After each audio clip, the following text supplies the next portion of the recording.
Some stories don't end with a period, they echo, cry out for justice, and crawl through the night like silent prayers whispered by sleepless mothers. The disappearance of a daughter isn't just a personal tragedy, it tears a hole in the very fabric of reality for those who love her. Marcela Robles knows this better than anyone.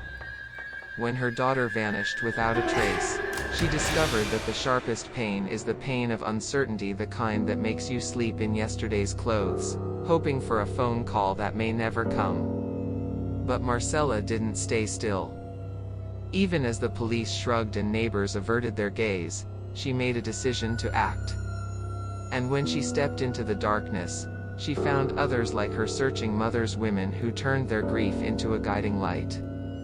Together, they confronted more than just violence against women or the indifference of the authorities.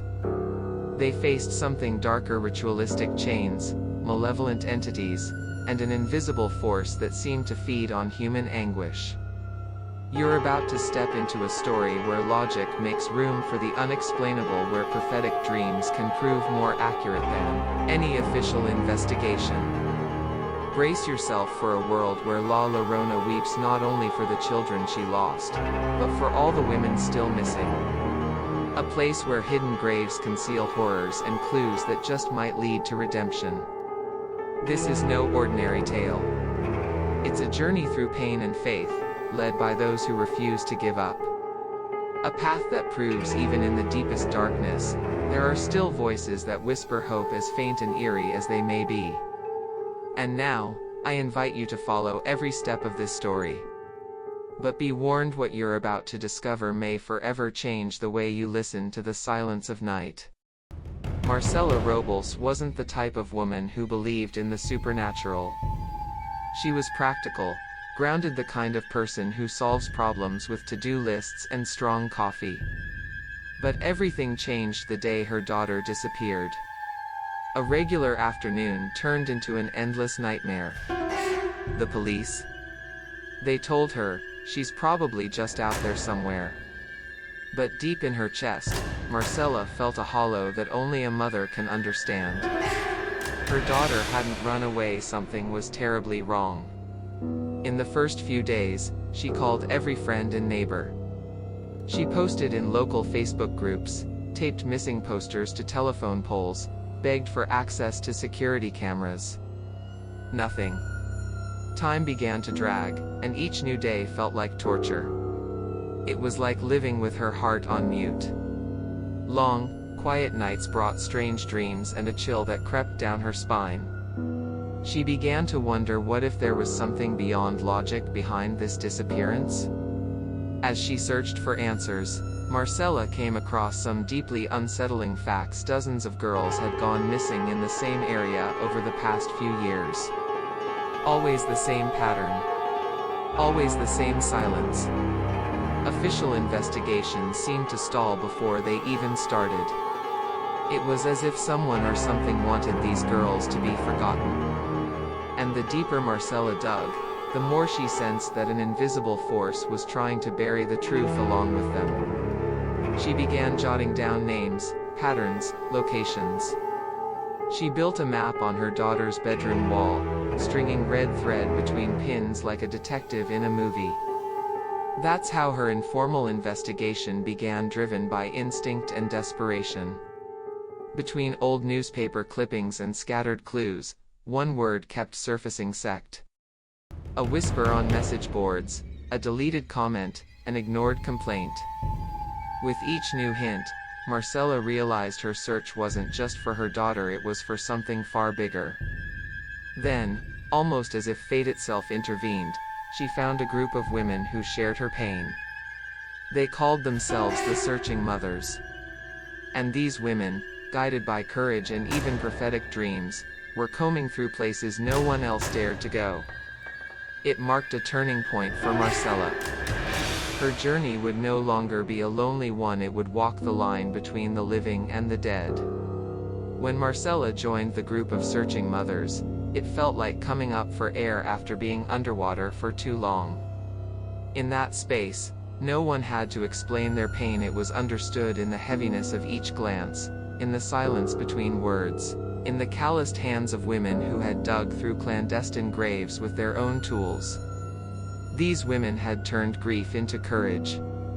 And among them, Marcella met Dona Julia, a soft-spoken but sharp-eyed elder who would become a key figure in her path. Dona Julia had lost her daughter years before. And as impossible as it sounded, she had found her through prophetic dreams. At first, Marcella listened with polite skepticism.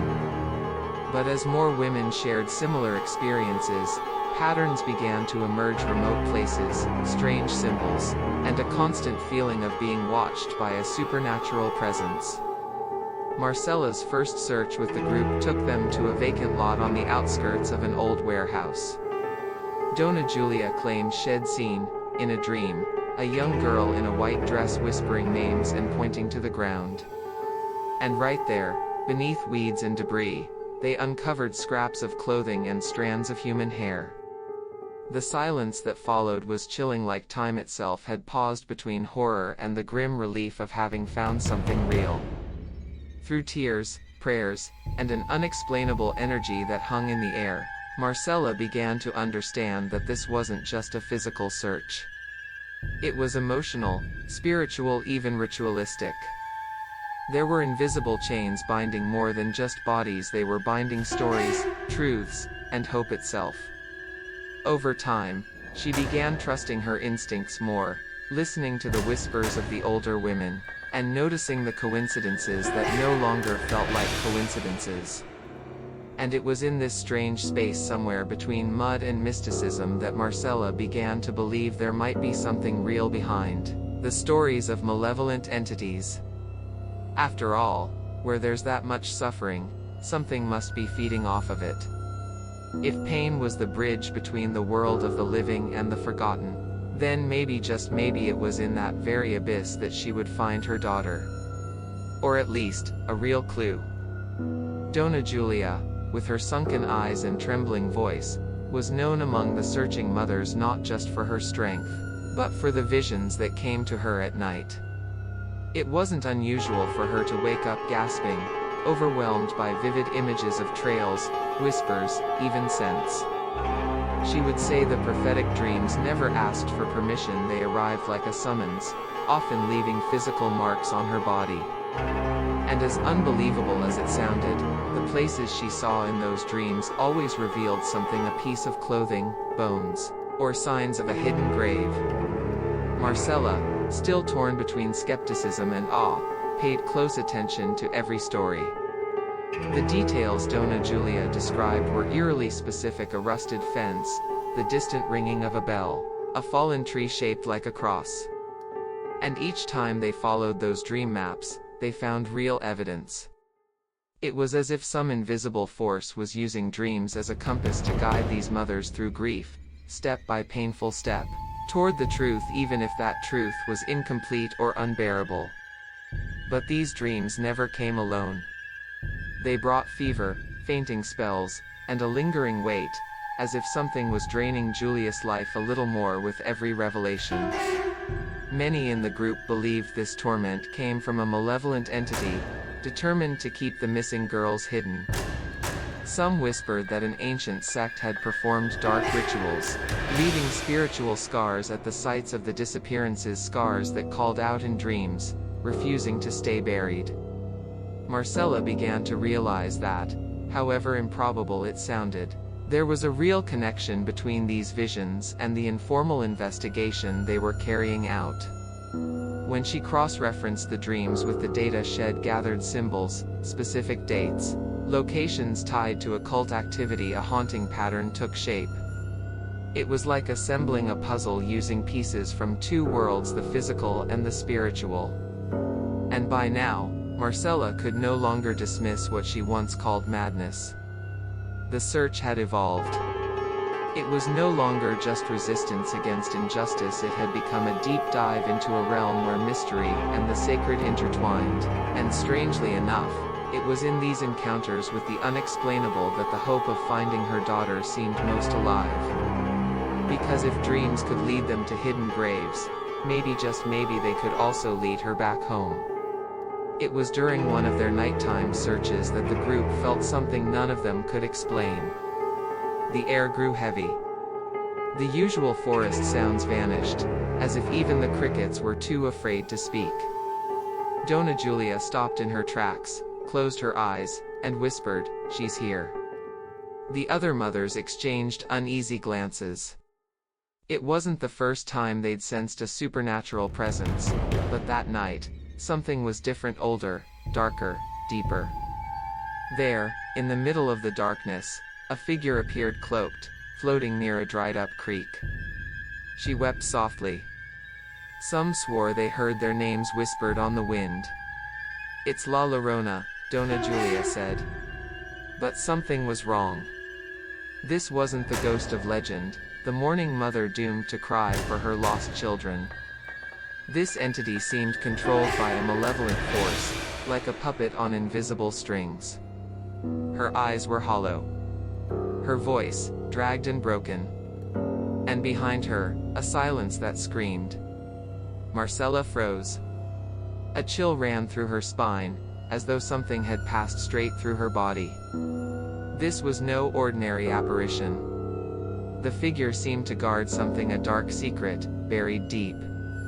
Dona Julia stepped forward slowly, murmuring prayers that sounded more like rituals of liberation. The figure twisted, as if resisting. The group stepped back in fear, but the elder woman stood firm, tears filling her eyes. "She's a mother, just like us. But she was cursed to relive her sorrow for not saving her children." The negative energy pulsed from the ground, from the rocks, from the trees. As if the very land had been poisoned by something ancient. A sudden gust of wind howled through, and when the dust settled, the figure was gone. In her place lay a blood-stained cloth and a tiny child's bracelet. It was a message. And in that moment, every woman understood something far greater was at work, something beyond human cruelty. A shadow feeding on the missing. From that night on, Marcella began paying closer attention to every sign, no matter how small. She started sketching symbols she found on rocks, recording every strange sensation, every nightmare. Because now she knew beyond the brutality of men and the apathy of institutions, there were hidden entities drawn to the grief of these women, and the next step, she felt it in her bones, would take them even deeper into the mystery of ritualistic chains and the secrets buried in the dark. That afternoon's search seemed like any other, until something buried in the earth caught the group's attention. One of the women, digging near an old abandoned manor, uncovered what looked like a rusted iron ring. But as they kept digging, they revealed an entire set of chains, anchored to the ground, carved with strange, repeating symbols. When Marcella touched them, a deep chill ran through her. These weren't just metal restraints, they pulsed with a heavy, almost living energy, as if they had held more than just bodies. Dona Julia examined the symbols and confirmed what they all feared: this was part of an ancient ritual of spiritual entrapment. It wasn't just the girls they bound here, she whispered, voice trembling. It was their souls.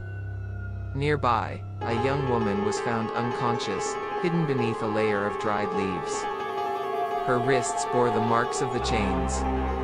Even in silence, her body told a story of horror and resistance. This wasn't just a crime, it was the work of a sect, using esoteric practices to manipulate, imprison, and erase. Not knowing what else to do, the group decided to perform a liberation ritual right there, drawing from the ancestral knowledge passed down to Dona Julia from her grandmother.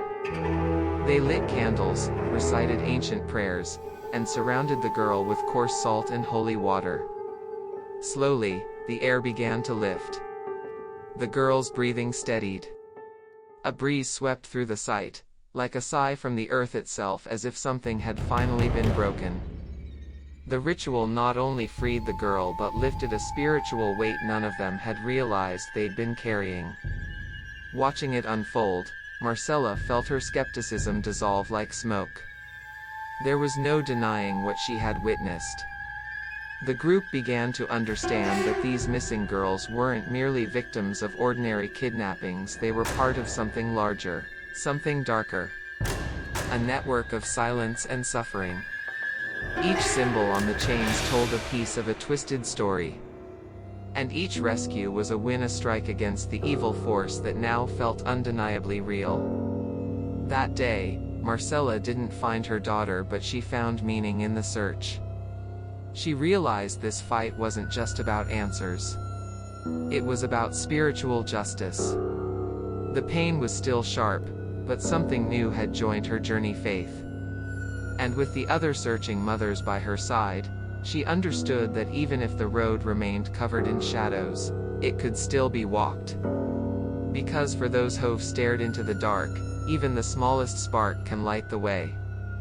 Dona Julia was no longer the same.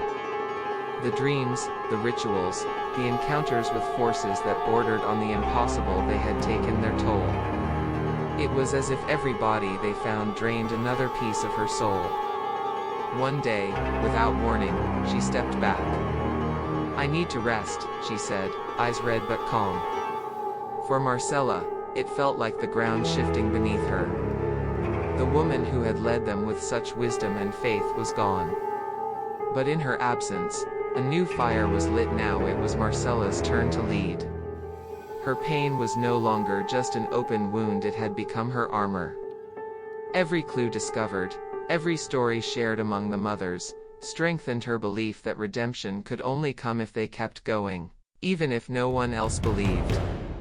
The nights were still heavy, haunted by screams only she could hear. But instead of fleeing, she faced them. She lit candles. She prayed. She connected with something greater, something she couldn't name, but felt moving around her like a quiet force. Without Dona Julia, the dreams began to shift.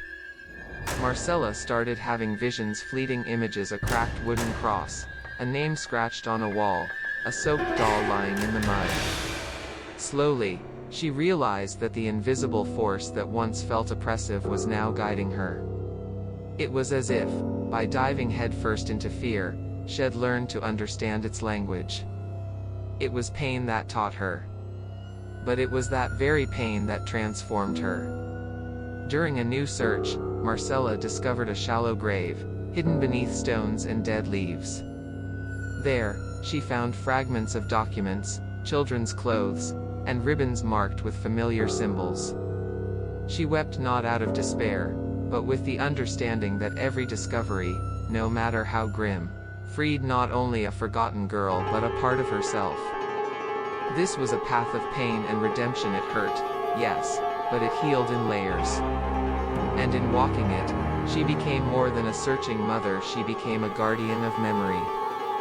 Marcella still believed her daughter was out there, maybe nearby, maybe far, maybe somewhere between worlds. But as she continued, she kept the flame of hope alive. And somehow, that hope grew stronger with every girl they rescued, even if it came too late. Because when a woman refuses to forget, forgetting loses its power. And even among graves, dark rituals, and the sorrowful wails of La Llorona, something still endured. Something no evil could ever destroy, a mother's love. And you? What would you do if the only answer you got was silence? If you had to choose between accepting the void or walking into the dark to search for the truth with your own hands? Marcella's story reminds us that love can be more stubborn than fear, and that even in the thickest shadows, there are those who refuse to let their light go out. Maybe you've never faced a supernatural force, or heard the echoes of La Llorona on a starless night.